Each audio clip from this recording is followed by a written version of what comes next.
Hello students, welcome to our afternoon read aloud. Today we are going to enjoy a biography about Martin Luther, right side up, Martin Luther King Jr. Remember, a biography is a book about someone's life.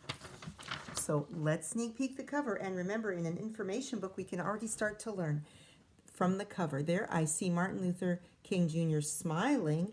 Ooh, and on the back I see a picture of him giving a speech, and there's some American flags, symbols for our country. I wonder if this is the I Have a Dream speech we learned about yesterday. That is a symbol of Martin Luther King Jr. and civil rights. Let's see. Here we go. Martin Luther King Jr., Civil Rights Leader and American Hero, by Dr. Hugh, Roome. Table of Contents. Meet Martin Luther King Jr., working for change, leading the charge, giving his all. A poem about Martin Luther King Jr. You can make a difference. Glossary, index, facts for now, about the author. Oh wow, and even on the bottom of the table of contents, there's this neat photograph, top part, that shows all the different posters that people held up to protest. End segregated rules, voting rights now. Right? We started to learn about the word segregation yesterday. Ooh, here we go, and the heading, Meet Martin Luther King Jr. Oh, got to remember our nonfiction text features, right? I see a photo, I see a caption to explain the photo. Here we go. Martin Luther King Jr. was a great American hero. He lost his life working to end unfair laws for black people. He said all people should be treated the same, no matter the color of their skin. And the caption says, King was an important leader of the civil rights movement. Ooh, I see a map that shows the United States and Canada and Mexico. Those are countries next to us. And then it kind of zooms in. This is a map of the world showing where we live. And then it zooms in to show this. And it shows Alabama and Georgia, which are two states that Martin Luther King was born and lived in, and Montgomery and Atlanta, which are two important cities in the story of his life. Let's read. Martin Luther King Jr. was born on January 15th, 1929 in Atlanta, Georgia. Martin grew up in the South. There were many racist laws there. Martin could not go to school with white kids. He could not eat at a restaurant with white people. He could not sit with them at the movies. That was just because Martin had black skin. Life in the South was not easy for black people. And the map key, like we were learning about keywords in nonfiction. So you have keys on a map too that tell you what the symbols stand for. Everything's connected. So here, this circle is the city where Martin Luther King Jr. was born, grew up, and also lived later in life. That's Atlanta. And Montgomery is shown by a square. It's the city where he lived. A lot of people had racist ideas too. When Martin was 6 years old, he had a white friend. The father of the white boys said they could not play together because Martin had black skin. Martin said, "That is unfair." And here, this caption says, this water fountain was for black people only. Many white people did not want to drink from the same fountains as black people. There you can see that gal, and it says colored, which was the old word for black people back then. Fast fact. Today, many people refer to Martin Luther King Jr. as MLK. Ooh, that's a good fact to know, right? Working for change. King wanted to change the bad way black people were treated. He felt all people should be treated the same. MLK wanted to change the laws that were unfair. He did not fight with his fists. He fought with words.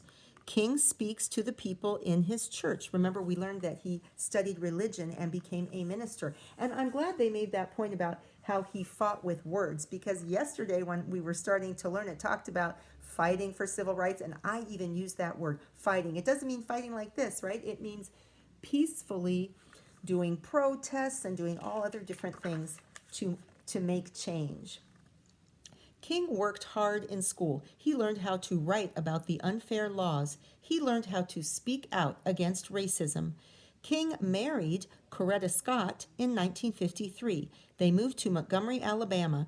In 1954, King became the pastor of a church. He and Coretta had 4 children. So pastor is like a minister, the leader of a church.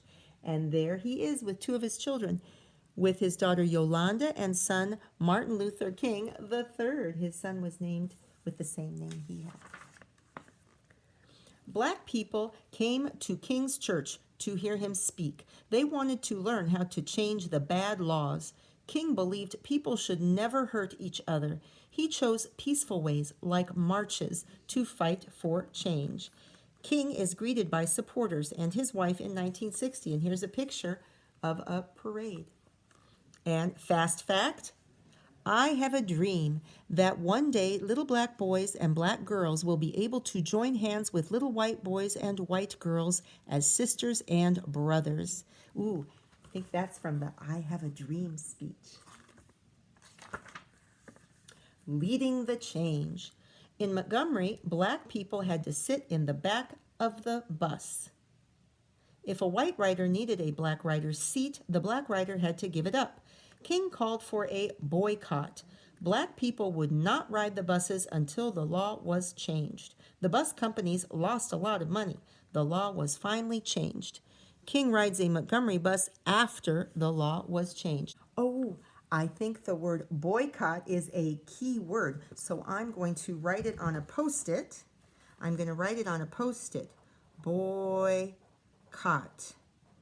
And we're going to keep it in the book and talk about how we can learn that word later, so we help learn keywords to understand. And it says, black people would not ride the buses until the law was changed. So I think boycott must mean not using something or not buying something until an unfair law is changed. That's a lot to write down right now, but I'll write that down later. And you can remember it. King used other ways to fight, too. He led thousands of people in marches. They sang songs about peace, freedom, and equality. Many people saw the marches on TV. They heard King's speeches. His words made white people understand how racist laws hurt black people. Many Americans wanted to change those bad laws. King led many marches against racism. And you know, I'm thinking racism is a key word that we missed before. And lots of times in information books, you can know it's a key word because it's in bold. So I'm going to go back and also write the word racism. And I'm going to put that Post-it in my book to remind us to pay attention to that key word. And look, racism, I wrote it up here. It was the word here on this page, and we'll think about what that means more later. In 1963, King led a march on Washington for jobs and freedom. He gave his famous I Have a Dream speech. About 250,000 people were there. People of all skin colors joined King in his fight against racism. But some white people hated the changes that were being made. They fought MLK and his supporters. Many white people marched with King to fight unfair laws. So wait a minute, I got to think, stop and think. So there were lots of white people who supported him, but there were also some white people who didn't agree and they hated him. That's not good. King went to the White House to talk to President Lyndon Johnson. He asked the president to help change the laws. Johnson said he would help. King and other black leaders meet with President Johnson. President Johnson helped pass the Civil Rights Act of 1964. The law made it illegal, that means not legal, to treat people unfairly simply because of the color of their skin. Every restaurant, store, and job would be open to all Americans. People line up outside the Capitol building to witness, that means to see or watch, The Senate vote on the Civil Rights Bill, giving his all. A white man named James Earl Ray hated the things King stood for. On April 4th, 1968, he shot and killed King. The police found Ray and took him to jail.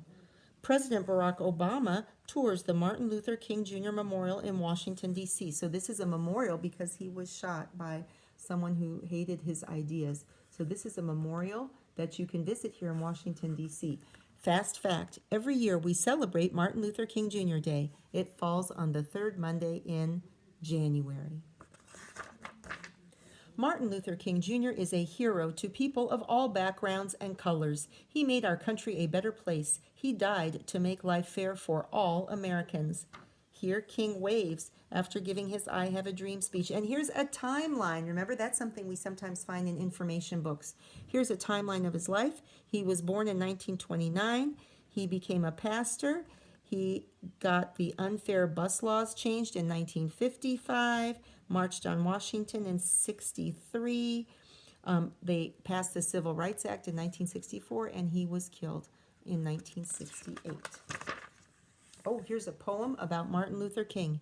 He had a dream of equal rights, but used his words, not fists, to fight. His message in speech or march or strike, beneath our skin we're all alike. And this says you can make a difference. Be kind and fair to all people, even if they don't look or talk like you. If you see someone being treated unfairly, tell a grown-up. And here's the glossary. Boycott, marches, pastor, racist. So boycott, we talked about that. Refusal to buy something or do business with someone as a protest. Marches, we know what marches is. That's when people march in organized groups to protest something. A pastor is the leader of a church. And racist, based on the belief that a particular race is better than others. So, and there's the index and more facts and about the author. So, I hope you enjoyed our biography and learning more about Martin Luther King Jr. Don't forget to keep washing your hands, cover your coughs and sneezes, do some reading, do some writing, help your family around the house, and I'll see you tomorrow. Bye.